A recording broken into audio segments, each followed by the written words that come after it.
Hi mga kagapay! Welcome to Happy Bahay, Happy Buhay. Today, let's have a parenting session. Yan. Pag-usapan natin, di ba, tamang pagpapalaki ng mga bata. How can we glorify God through our parenting? Interesting. Yes, alam niyo po mga kaagapay, God wants us parents to raise a generation of children who love Him and hate evil. Yan naman po ang nais ng Panginoon, di ba? And bilang mga magulang, we are appointed to bless our children and turn their hearts to God. Sa atin po nagmumula yan. Tama, Claire, no? Para sa mga kabataan ngayon, be a blessing in your generation and not a curse. Maging pagpapala po kayo ng inyong henerasyon in such a time as this. Kami po ni Claire, we pray that God will continue to raise Esther's and David in this new generation. At bilang mga magulang po, our relationship to our children is that of ambassadors and not owners. Napakalaking difference yan, honey, no?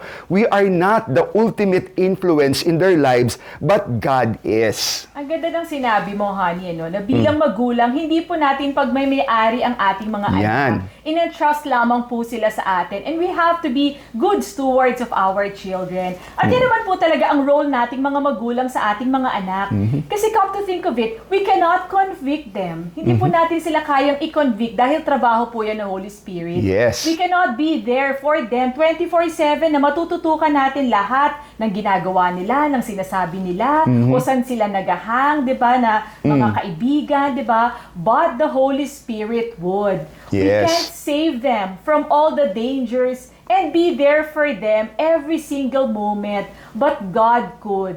Kaya po napakahalaga na ipagkatiwala natin ang ating mga anak sa Panginoon. Totoo, honey, no? Marami mga testimony ng mga magulang na protektahan yung kanilang mga anak o na protektahan yung kanilang mga anak dahil sa masugid na panalangin ng kanilang mga magulang. And we can only pray for our children and faithfully teach them the Word of God and ask God to give them grace to become the parents He wants you to be. And that is how we can glorify God through our parenting. Kapag natuto po tayo na isurrender sa Panginoon ang ating mga anak.